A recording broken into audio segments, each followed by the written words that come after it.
ಏನ್ ಹೇಳ್ತೀರಾ ಇಂಥ ಒಂದು ದೊಡ್ಡ ಬ್ಯಾನರ್ ಅಲ್ಲಿ ನಿಮ್ಗೆ ಅವಕಾಶ ಸಿಕ್ಕಿರುವಂತದ್ದು ಎಕ್ಸ್ಪೆಕ್ಟ್ ಮಾಡಿದ್ರಾ? ಇಲ್ಲ ಸರ್, ಎಕ್ಸ್ಪೆಕ್ಟ್ ಮಾಡಿರಲಿಲ್ಲ. ಹ್ಮ್. ಬಟ್ ಅವಕಾಶ ಸಿಕ್ಕಿದ್ದಕ್ಕೆ ತುಂಬಾ ಖುಷಿ ಇದೆ. ಹ್ಮ್. ಅದೇ ರೀತಿ ಮೋರ್ ರೆಸ್ಪಾನ್ಸಿಬಿಲಿಟಿನೂ ಇದೆ. ಹ್ಮ್. ನನ್ನ ಮೇಲೆ ಇಂಥ ದೊಡ್ಡ ಸಂಸ್ಥೆ ಒಂದು ನಾವೇ ಒಬ್ಬರ ಮೇಲೆ ಹಣ ಹಾಕಿ ಇದು ಮಾಡ್ಬೇಕು, ಇನ್ವೆಸ್ಟ್ ಮಾಡ್ಬೇಕಂದ್ರೆ 100 ಸತಿ ಯೋಚನೆ ಮಾಡ್ತೀವಿ. ಜಸ್ಟ್ ಏನು ಬ್ಯಾಕ್ಗ್ರೌಂಡ್ ನೋಡ್ದಿರನೆ ಜಸ್ಟ್ ಈ ಕತೆ ನಾವು ಜನಕ್ಕೆ ತಲುಪಿಸ್ಬೇಕು ಅನ್ನೋ ಒಂದು ನಿರ್ಧಾರದ ಮೇಲೆ ನನಗೆ ಈ ಅವಕಾಶ ಕೊಟ್ಟು ಇಂಥ ದೊಡ್ಡ ಸಂಸ್ಥೆಯಲ್ಲಿ ಇಂಥ ದೊಡ್ಡ ಸಿನಿಮಾ ಮಾಡಲಿಕ್ಕೆ ಅವಕಾಶ ಮಾಡಿಕೊಡೋದಕ್ಕೆ ತುಂಬಾ ಖುಷಿ ಇದೆ, ಅದೃಷ್ಟನೂ ಭಾವಿಸ್ತೇನೆ ಸರ್. ಶಿವಣ್ಣ ಅವ್ರು ಏನ್ ಹೇಳಿದ್ರು ಅಂತ ನೀವೇ ಹೇಳ್ಬೇಕು. ಇಲ್ಲ, ನಾನು ಸ್ಟೋರಿ ಕೇಳಿ ನಂಗೆ ಇಷ್ಟ ಆದ್ಮೇಲೂ ಅಪ್ಪಂಗೊಂದು ನರೇಷನ್ ಕೊಟ್ವಿ.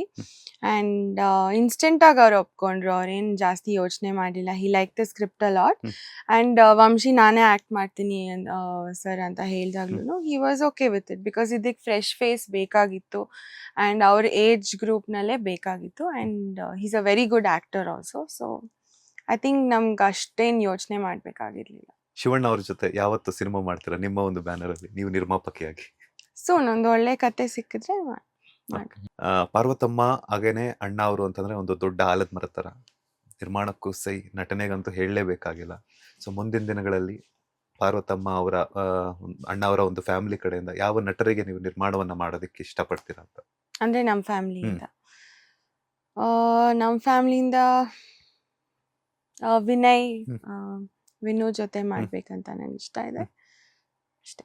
ಫೈರ್ ಪ್ಲೇಸ್ ಸಿನಿಮಾವನ್ನೇ ನಿಮ್ಮ ಮೊದಲ ಸಿನಿಮಾವನ್ನಾಗಿ ನಿರ್ಮಾಣ ಮಾಡೋದಕ್ಕೆ ಕಾರಣ ಏನು ಮೇಡಮ್? ಸೊ ನನಗೆ ಫಸ್ಟ್ ವಂಶಿ ಬಂದ್ಬಿಟ್ಟು ನನಗೆ ಸ್ಕ್ರಿಪ್ಟ್ ಹೇಳಿದ ತಕ್ಷಣ ಅವ್ರು ವೆರಿ ಪ್ರಿಪೇರ್ಡ್ ಆಗಿ ಬಂದಿದ್ರು. He was very confident about his script.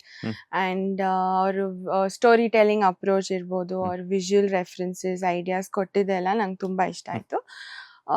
So ನಂಗೆ ಮಾಡ್ಬೋದು ಅನಿಸ್ತು. ನನಗೆ ಅಂದರೆ ಈ ಥರ ಸ್ಟೋರೀಸ್ ಹೇಳಬೇಕು ನಮ್ಮ ಇಂಡಸ್ಟ್ರಿಯಲ್ಲಿ. ಆಮೇಲೆ ಫ್ಯಾಮಿಲಿ ಕತೆ, ಆಮೇಲೆ ಒನ್ ಬಾಯ್ ಸ್ಟೋರಿ ಅಂದರೆ ಒಂದು ಹುಡ್ಕನ್ ಜರ್ನಿ ಇಮೋಷ್ನಲಿ ಹೆಂಗಿರುತ್ತೆ ಅಂತ ನಂಗೆ ಇಷ್ಟ ಆಯಿತು. ಸೊ ಲೇಟೆಸ್ಟ್ ಹಾಗೂ ಇಂಟ್ರೆಸ್ಟಿಂಗ್ ಸುದ್ದಿಗಳಿಗಾಗಿ ಬಾಸ್ ಟಿವಿ ಕನ್ನಡ ಚಾನೆಲ್ನ ಸಬ್ಸ್ಕ್ರೈಬ್ ಮಾಡಿ, ಹಾಗೆಯೇ ಬೆಲ್ ಐಕಾನ್ ಪ್ರೆಸ್ ಮಾಡಿ. ಇದರ ಜೊತೆಗೆ ಫೇಸ್ಬುಕ್, ಇನ್ಸ್ಟಾಗ್ರಾಮ್, ಎಕ್ಸ್ನಲ್ಲೂ ಮಿಸ್ ಮಾಡದೆ ಫಾಲೋ ಮಾಡಿ.